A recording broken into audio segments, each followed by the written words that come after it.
So, okay, let's dive right into our scripts.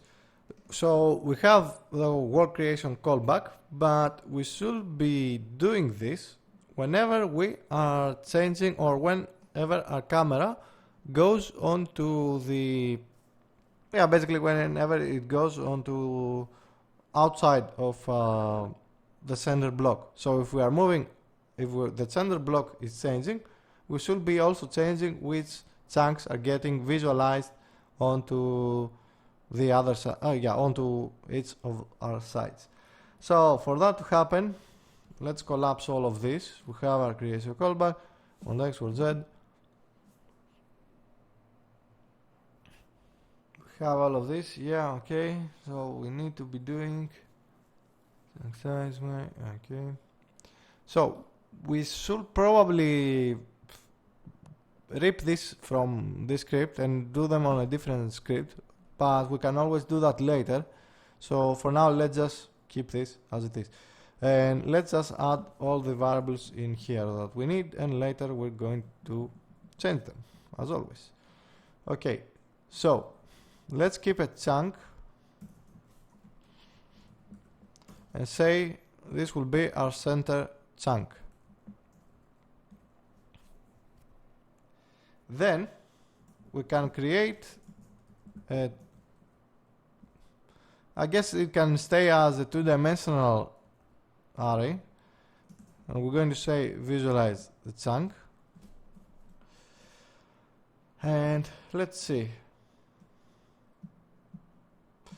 whenever we're doing the callback we can just say visual chunk, let's visualize this, and that will be a new chunk.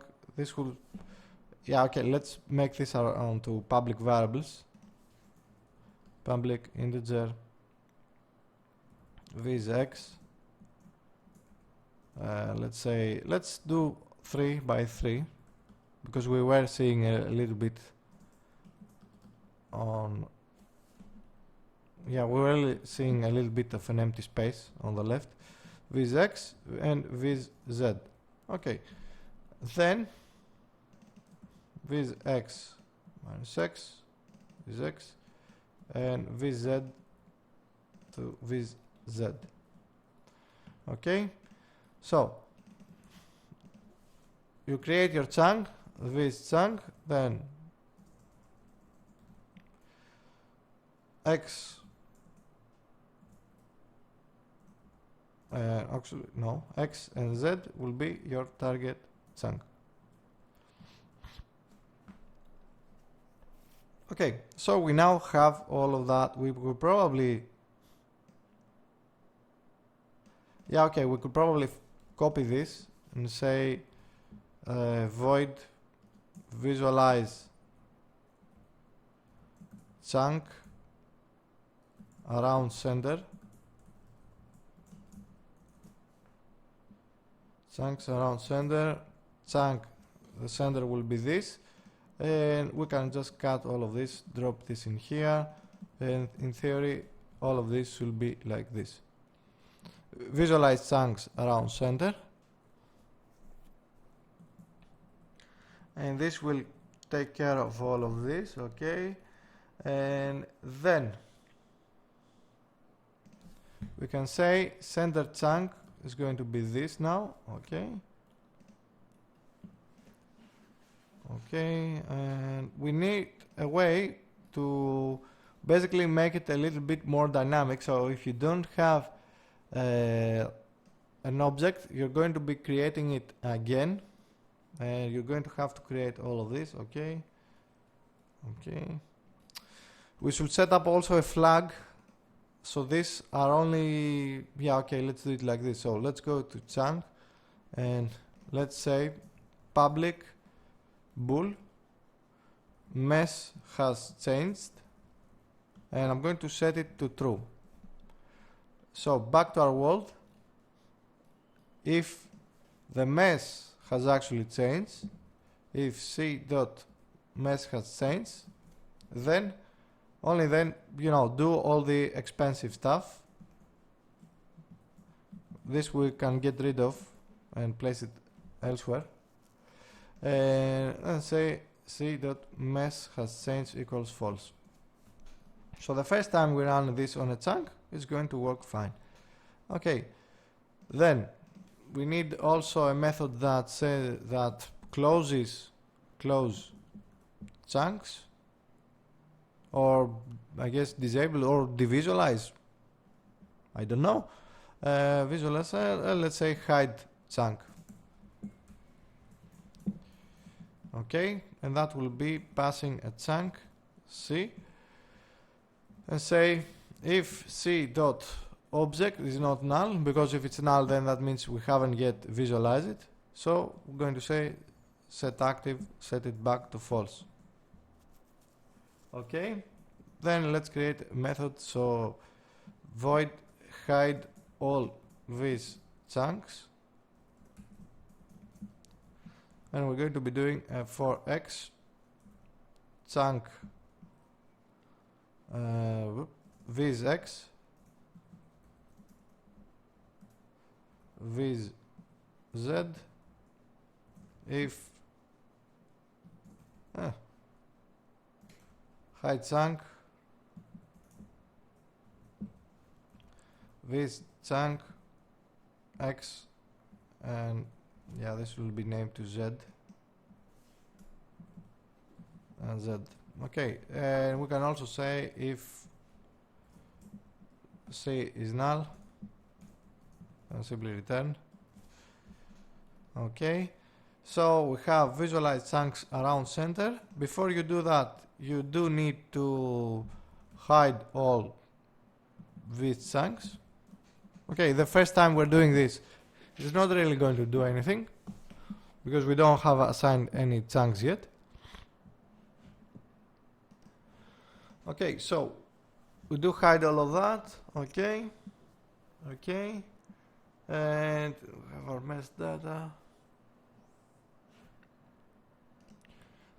Awesome. Okay, we do hide all of these chunks. Okay, so we now need to check that actually sees if there is a chunk, if the camera chunk has changed. So let's do a new method over here and say void monitor camera chunk. So if we have our camera position, we now need to find the chunk current camera chunk, and we do that from get chunk from wall position. The wall position of the camera, then it has to be camera holder dot value dot position. Okay, and if current camera chunk is not the same as the sender chunk, then that means the sender chunk has changed. So sender chunk,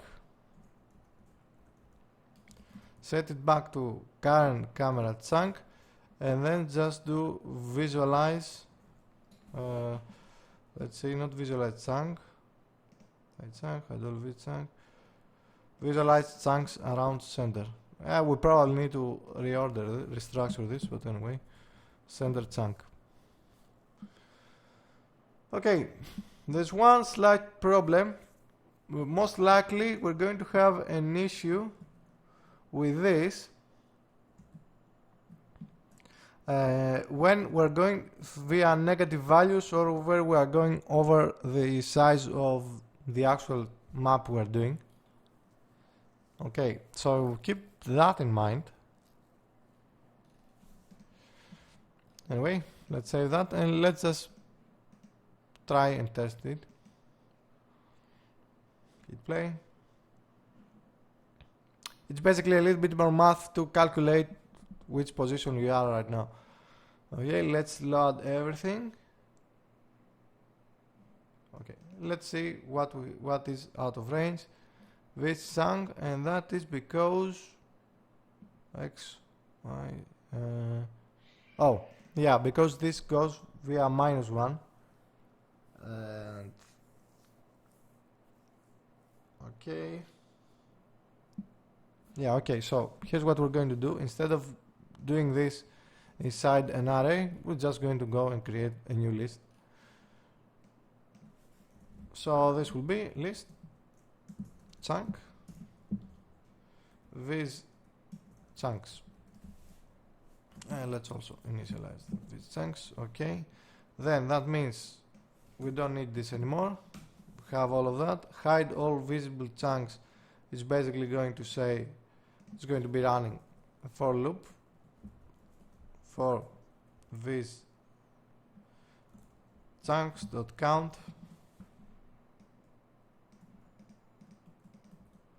this chunk I and delete this chunks I. Okay. Let's see. Of course, this can happen anymore. So this chunks.add target chunk. Whenever we hide all our these chunks, then we should be clearing our list. Okay. Okay. So this now creates a list of all the visual chunks, and we basically just know which one we want to hide or not. So let's compile and let's hit play again. Hit load. Wait till we should probably create some type of loading screen. Okay, let's move the game scene over here and let's visualize what we're actually doing in here. You can see now a little problem we have, that the edges of our map doesn't really tile together, so it breaks that whole illusion. Oh, and of course we forgot to assign the monitor camera chunk, and this needs to happen after the wall has been created, of course, so that will mean we can just do a simple else over here with this. Okay, the tiling of the map is going to be resolved onto the simulation of our world, not over here, so keep that in mind. Or you could always, you know, just not make it circular and force your players to go back.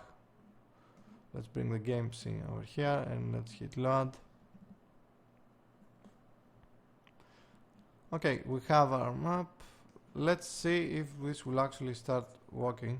And it does. We kind of have one small issue though, as you can see. We pretty much never open up our maps.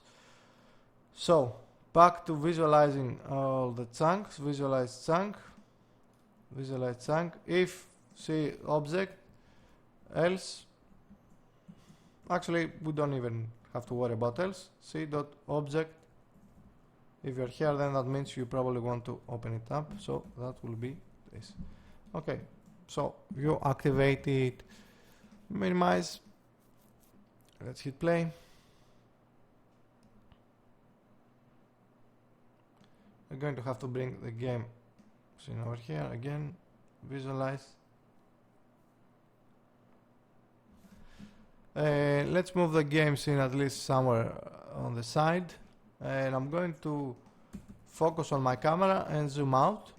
And you can see that as I move, it starts filtering and basically, you know, filters out what worlds we are doing. And it does do, because we run outside of our world, we have to basically recalculate and rethink how we are doing the positioning, because now everything goes on to, yeah, we basically run out of bounds of all of that.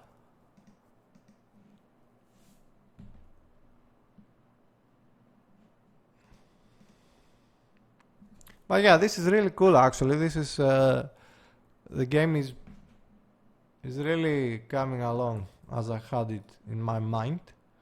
Okay, you will see that if we run out of bounds, we still have some problems. But yeah, all of that is basically a little bit more math that we have to calculate, and I'm not really that good at math to just think of them right on the spot on the video. So we'll just have to wait for the next part. But yeah, this is really beautiful actually, because you can see that we basically can render an entire map, a huge map, and still keep performance, because we don't really, this is where the end of the map is, because yeah, we don't really have to render the entire thing. Of course there's always room for improvement, but that can always come later. But yeah, this is really cool. So let's finish with this part. As always, you know what to do. Like, subscribe, and if you like to see more videos like this, which I'm sure you do by now, then consider supporting me on Patreon so we can keep making all of these beautiful things. I'll see you next time.